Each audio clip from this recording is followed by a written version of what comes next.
I found a viral video. How you play games is how you do everything. Let's get on with it. How you play games is how you do everything.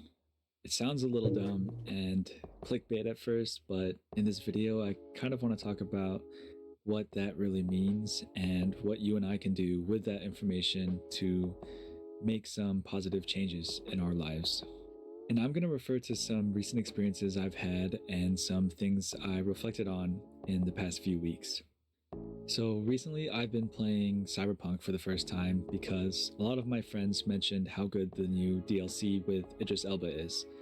And as a fan, it was a no brainer. The catch is the DLC doesn't start until later in the game, and a lot of people recommend that you finish most of the content in the base game before you start it. No problem for me though, I thought. I've been meaning to give the game a try, which I wrote off when it first came out due to how bad it looked at launch. I mean, there's a lot of reasons you could look at because when it first launched, it wasn't ready, and now it's ready. So I feel like that's low key kind of justified. They fixed it now. They didn't fix it in the past. But then it's crazy. They made the climb back and was able to even make a show and everything. It's like everyone remember that, but at least they didn't get away with it. Like they had to actually go back and fix their errors compared to things like Pokemon. Yeah, I was like think I actually hate Pokemon, but no, I just don't like the way it's been throughout the years. How it's just like, oh yeah, we'll sell you a game that lags and everything, and not ever fix it. Oh yeah, that's great. That's great. Oh my gosh, don't even get me started. I jumped in and instantly I was like really into it. I think I clocked in like 30 hours in a week, which is a lot considering I got other obligations. By like week 2 though, I started to slow down cuz I was just getting bored of it. A few days later, other games and things started. No, that happened to me with Final Fantasy Rebirth. It was such a good start, and then I hated, like, there's you literally. This is what everyone says. The minute you get into Cosmo Canyon, it's like the minute it drops for everybody. Like I don't know what happened there. I think it just became too big, and everyone's just like, "This is too big." So, but like, I would still like I saw the playthroughs and everything. Like I didn't even finish the game until I played it myself. I didn't watch the playthroughs for it. But what I'm saying is like there was so much that was being done for it, and it's like there was so much effort put into it, and everyone was still having a problem with it anyways. Nope. And Power came back. That's oh, what's up, Kumar? I like how you came back during the middle of our video. And I had noticed that all my chats was just Streamlabs. I was just like, oh, no chat. Everyone's who's watching this video, they're gonna be like, yo, she has no chatters here. Who is she talking to? I'm like, I'm talking to myself.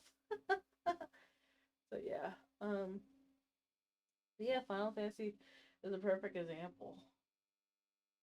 To grab my attention, and I dropped the game before I even got to the DLC. Rip. What Cyberpunk did do for me though was make me want to watch John Wick again after seeing virtual Keanu Reeves do his thing. And that's where I heard this quote. How you do anything is how you do everything. Oh dang. Call it the first and the last rule of life. At first I was thinking like, damn, this guy sounds sinister as hell. But then my next thought was, does this quote have any truth to it? And if it did, then it would also mean that the way I play games mirrors the way I do everything, the way I live life. And I sat. No, I guess that's why. It's wild to say you sound like the girl who. I mean, that's kind of wild to say for your first chat. It's just like you burp louder than any guy. More like I sneeze louder than any guy, but that is such a weird introduction to yourself, Sylveon. Anywho, yeah, I when I was playing my game, I was just like, I was the type to keep going, be even further beyond, even further beyond, even further beyond. And like, it's like, what does that say about me? It's like, dang, I'm ambitious, but can I actually do what my ambitions want me to do? And yeah, I mean, we kind of did it, but at the same time, I kind of want to go back and redo everything. Sat there for a while and thought, damn, yeah, I think that tracks. Now, I'm not saying that the quote means that since I played a ninja with a katana in Cyberpunk that I studied the blade in real life. What it's saying is that our actions, big or small, quick or slow, tend to follow a pattern.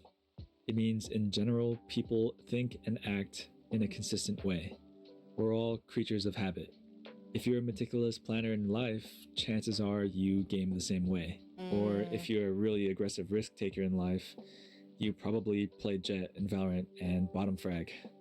You know what? This low key kind of makes sense because everyone hates how careful I am in Fortnite. I'm like, I'm just trying to be strategic instead of just going guns blazing because I'm not good at aim. So I was like, I might as well do something like a medic or something. They're like, that's not the fun in Fortnite. I was just like, but it's fun to me. Like, I don't like just shooting up random people. Unfortunately, in my case, since I'm the type of person that always finds some shiny new game to play, jumps wholly into it, and then gets bored and moves on without completing it, it means that's how I am in real life. Rip. And it sucks because it's pretty much true. I'm like a serial starter. I get interested in the idea of some hobbies and projects, and I start out really excited, but then I burn out. Like, I don't know why it's so hard for me to stick to something for a long period of time or until I complete it. I do. It's because the reward might not come to you for a long time. Um, for example, if you're a game developer, you have to, like me side for example, spend 2.5 years making the game before you have a game to put out in the public. And that's if your game is lucky enough to get traction that it would sell. But let's say you put in 2.5 year to a game that didn't even sell. It's like, why did I do this? That's like the type of thing you feel. It's kind of like this channel too. You can clearly see how frequent I was posting at the beginning, and then I had my first video cross 1,000 views, and then I just slowed down a bit. Just while making this video, I had the urge to play Hades 2 and also learn how to draw. Like, I don't even know what that is. And I think that's why this quote stood out to me. Another way I realized that this quote holds some truth, during the tail end of my time with Cyberpunk, I started rushing through quests so I could get to the DLC. The game started to feel like this long to-do list, and I just kept pushing through, only thinking about the DLC. Go here, shoot this guy, jump off that, drive here, loot this. And I mean, at times, that's kind of how real life has felt too. Lately, I've been feeling the pressure again of completing and achieving these things that society has decided are the main story quests. Right now, if I had a quest tracker floating in my head, it would say, get generational wealth, start a family, find your purpose in life.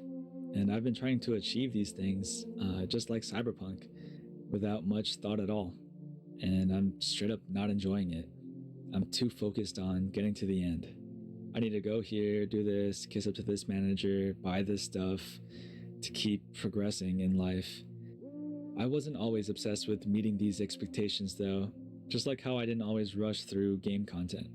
I remember my first time as a kid playing Skyrim, wandering wherever my curiosity took me, and coming across these really fun side quests and locations that made the world feel more lived in. I'd check out every cave I stumbled on and talk to every NPC. I had For someone who streams, I know the biggest reason, like back then, I could play a game, no problem, play through the game, and then move on to the next thing. As a streamer, it feels like you have to follow a trend, or else you're not gonna be relevant, and so you're trying your best to keep up, and so you have to quickly drop the game you're playing in order to catch the fade,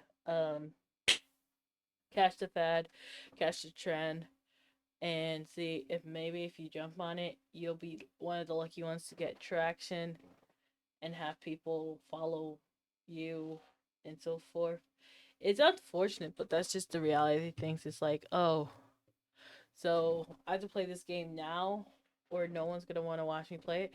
Like, think about it.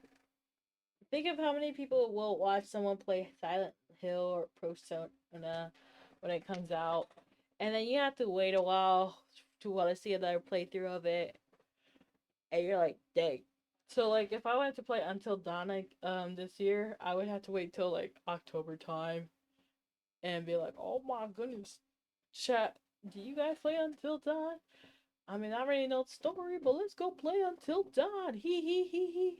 It's just like, cause that would be the perfect time to play Until Dawn.